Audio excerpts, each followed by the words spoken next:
Hello friends, welcome to my channel healthy recipes. இன்றைக்கி நம்ம பார்க்க போகிறது சென்னா மசாலா. இது செய்ய என்னென்ன தேவையான பொருட்கள்னு பார்க்கலாம். கருப்பு கொண்டக்கடலை அல்லது வெள்ளை எதுனாலும் எடுத்துக்கோங்க. இது காஞ்ச கடலை, அதனால் நான் இது 6 மணி நேரம் தண்ணியில் ஊற வச்சுட்டு அதுக்கப்புறம் ஒரு 5 மினிட்ஸ் வேக வச்சு எடுத்து வச்சுருக்கேன். நீங்கள் ஃப்ரெஷ்ஷானது முளை கட்டினது அப்படின்னா ஜஸ்ட் ஒரு 5 மினிட்ஸ் மட்டும் ப்ரெஷர் குக்கரில் போட்டு வேக வச்சு எடுத்துக்கோங்க. இது சில்லி பவுடர், அது ஒரு 1.5 டேபிள் ஸ்பூன். இஞ்சி பூண்டு விழுது, தக்காளி 1, வெங்காயம் 2, தேவையான அளவு உப்பு. இது சென்னா மசாலா, இது தனியாக கடையில் கிடைக்கிது. அது 1 டேபிள் ஸ்பூன் எடுத்து வச்சுருக்கேன். அப்புறம் தாளிக்கிறதுக்கு கருவேப்பிலை, ஒரு 1/2 டேபிள் ஸ்பூன் சோம்பு, 2 பீஸ் பட்டை, 2 கிராம்பு, ஒரு ஏலக்காய் இது எடுத்து வச்சுருக்கேன். அது நல்ல ஃப்ளேவர் கொடுக்கும். இப்போ இது எப்படி செய்கிறதுன்னு பார்க்கலாம். ஃபஸ்ட்டு ஒரு பாத்திரத்தில் 2 டேபிள் ஸ்பூன் எண்ணெய் விட்டுருக்கேன். இது நான் நல்லெண்ணெய் யூஸ் பண்ணுறேன். நீங்கள் எந்த குக்கிங் ஆயில் யூஸ் பண்ணுவீங்களோ அதை யூஸ் பண்ணிக்கோங்க. எண்ணெய் சூடானதும் சோம்பு, பட்டை, கிராம்பு, ஏலக்காய், கருவேப்பிலை இதெல்லாம் போட்டு தாளிச்சுக்கோங்க.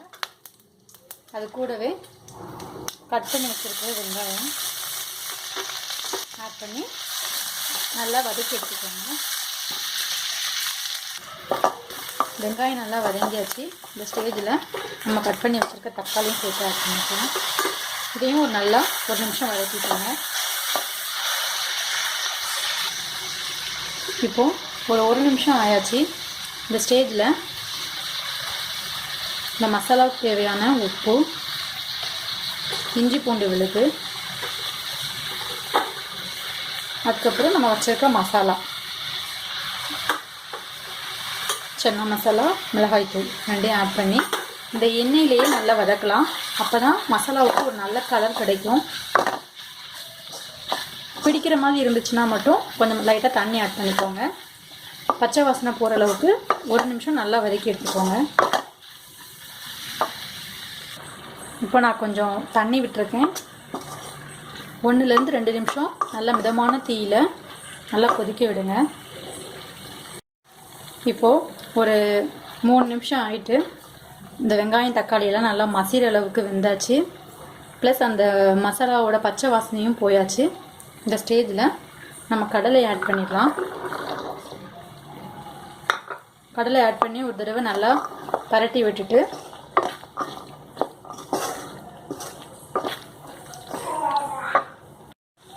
ஒரு நிமிஷம் நல்லா பரட்டி விட்டுருங்க. அதுக்கப்புறம் உங்களுக்கு எந்த கன்சிஸ்டன்சியில் தேவையோ, கொஞ்சம் கிரேவி டைப்பில் வேணும் அப்படின்னா அதுக்கேற்றாப்பில் தண்ணி விட்டுக்கோங்க.